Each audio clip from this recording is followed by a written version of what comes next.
Assalamualaikum warahmatullahi wabarakatuh. Adik-adik kelas 5 yang hebat, jumpa lagi dengan channel Pak Guru Menjawab. Dan selamat datang juga bagi adik-adik yang baru bergabung di channel ini. Pada pertemuan kali ini kita akan membahas pembelajaran untuk kelas 5, tema 3, subtema 2 pada pembelajaran ketiga. Sebelum mulai pembelajaran, silahkan adik-adik menyiapkan alat tulis dan buku siswa kelas 5 tema 3. Dan agar channel ini terus berkembang dan terus memberi manfaat, jangan lupa untuk subscribe, like, dan share. Nah adik-adik kelas 5 yang hebat, mari kita mulai pembelajaran berikut ini dengan penuh semangat.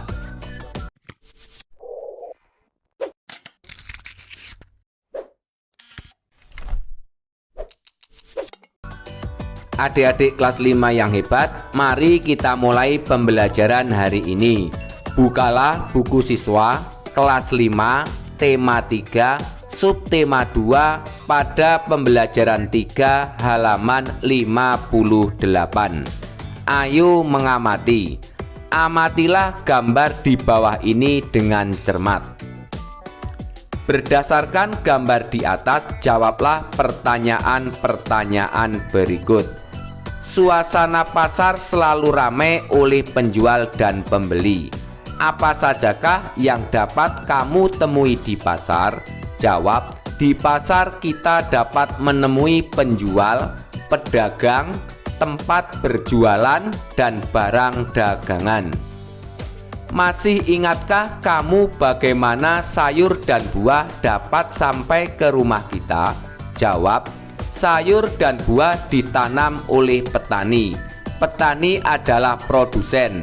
Sayur dan buah dibawa pedagang ke pasar, pedagang untuk dijual. Ibu kita membeli sayur dan buah di pedagang. Sampailah buah dan sayur di rumah. Aktivitas apa saja yang dapat kamu temukan pada gambar di atas? Jawab, aktivitas yang ada di gambar adalah transaksi atau jual beli antara pedagang dengan pembeli. Ada juga aktivitas pembeli yang sebatas melihat barang dagangan berupa sayur dan buah. Lalu pada halaman 59. Siapa saja yang terlibat dalam kegiatan di pasar? Jawab, orang yang terlibat dalam kegiatan di pasar adalah pedagang besar atau distributor utama, pedagang kecil, dan pembeli atau konsumen. Selanjutnya, lengkapi tabel berikut ini berdasarkan hasil pengamatanmu terhadap gambar pasar di depan. Mari bersama-sama kita melengkapi kolom halaman 59. Jenis aktivitas jual beli. Pelaku aktivitas pedagang dan pembeli. Jenis aktivitas tawar menawar. Pelaku aktivitas pedagang dan pembeli. Jenis aktivitas melihat barang dagangan. Pelaku aktivitas calon pembeli. Kemudian pada ayo berlatih.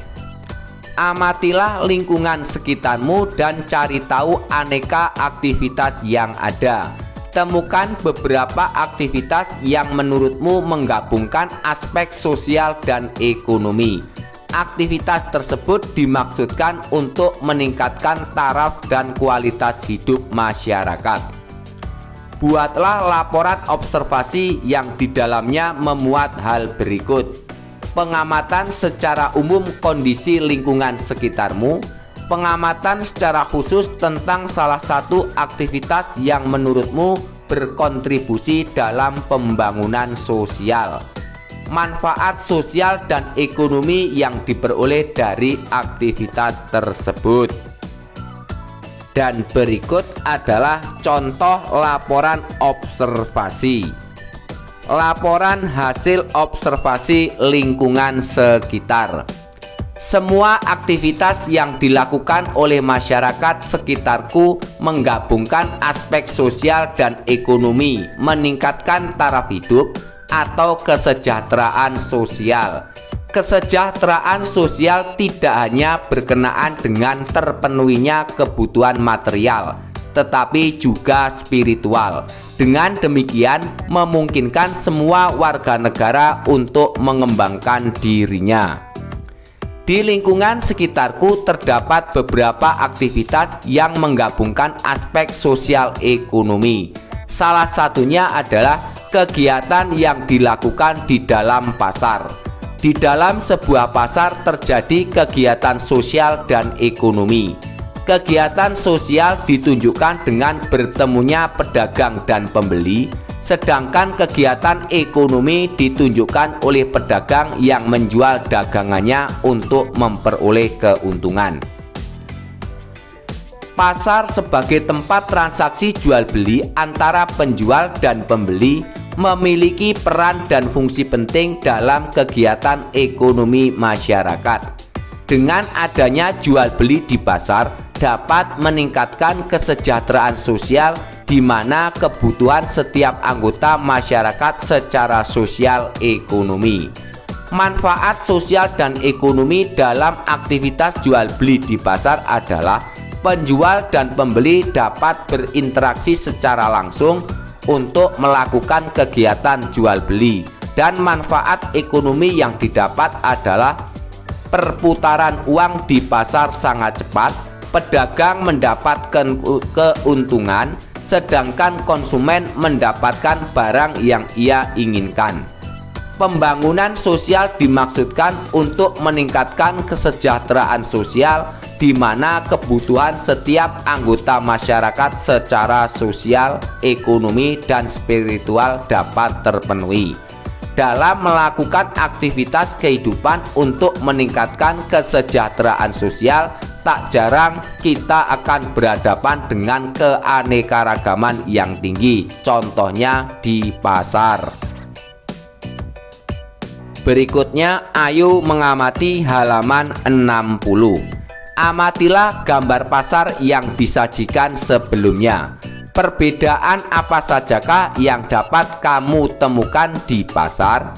Jawab, perbedaan yang ada di pasar antara lain perbedaan harga jual barang, cara menawarkan barang dagangan, dan kondisi barang yang dijual.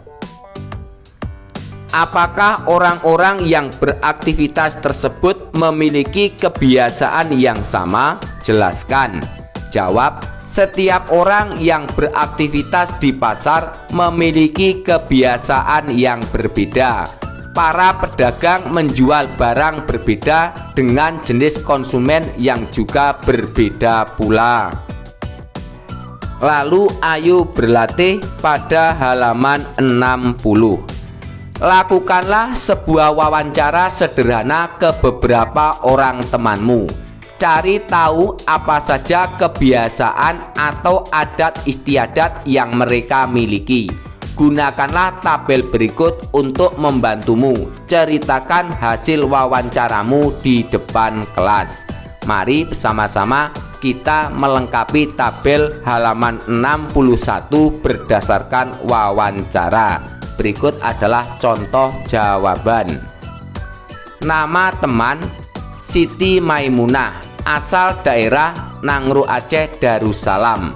Adat istiadat yang biasa dilakukan Peusijuk merupakan tradisi pada saat upacara kelahiran, pernikahan, menempati rumah baru, naik haji, dan lain-lain. Nama teman Hana, asal daerah Riau.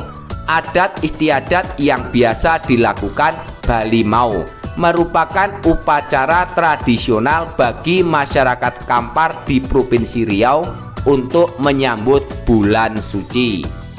Nama teman Hamidin, asal daerah Sumatera Barat. Adat istiadat yang biasa dilakukan perayaan Tabui merupakan tradisi untuk memperingati meninggalnya cucu Nabi Muhammad, Hasan dan Husain.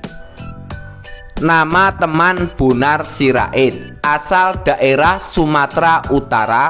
Adat istiadat yang biasa dilakukan Mangakal Holi merupakan tradisi mengambil tulang belulang dari leluhur mereka dari dalam kubur, lalu ditempatkan di dalam peti dan diletakkan dalam sebuah bangunan tugu khusus untuk menyimpan tulang belulang leluhur.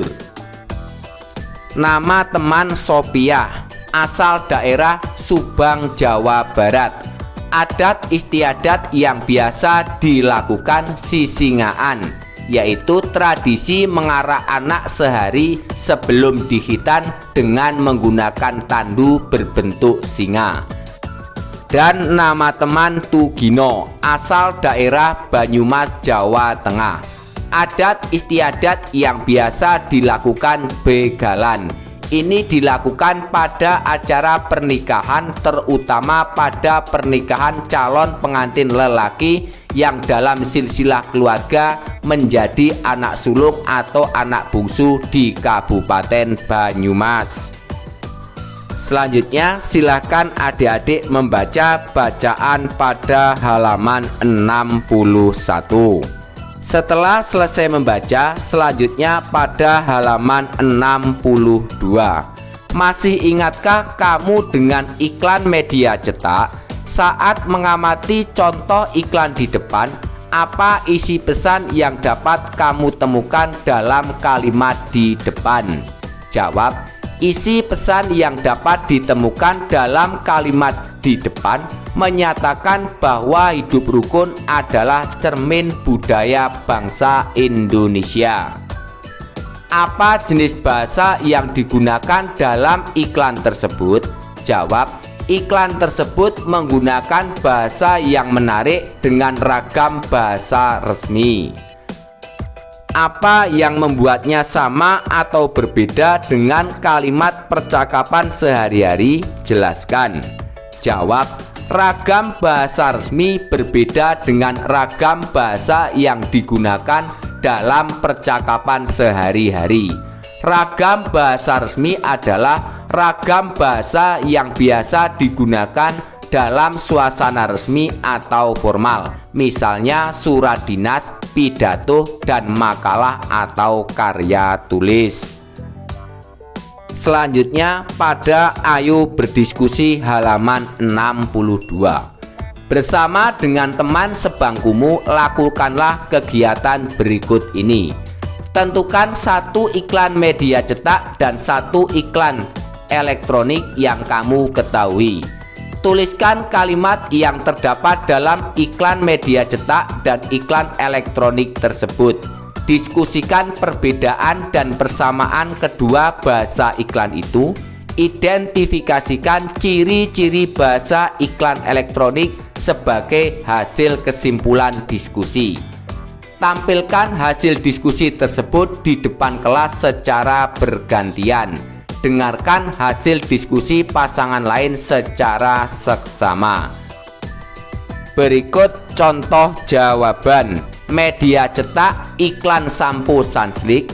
Kalimat iklan rambut gak kusut gak lepek. Media iklan Sensoden. Kalimat iklan rangkaian perawatan gigi sensitif dari ahlinya. Lalu tulislah sebuah kesimpulan singkat dari kegiatan yang baru saja kamu lakukan. Jawab kesimpulan. Bahasa pada iklan media cetak menggunakan ragam bahasa resmi, sedangkan pada iklan media elektronik cenderung menggunakan ragam bahasa tidak resmi. Nah, adik-adik kelas 5 yang hebat, demikianlah pembelajaran hari ini, semoga bermanfaat. Dan agar tidak ketinggalan pembelajaran yang akan datang, jangan lupa untuk subscribe, like, dan share. Sekian dari kakak, wassalamualaikum warahmatullahi wabarakatuh.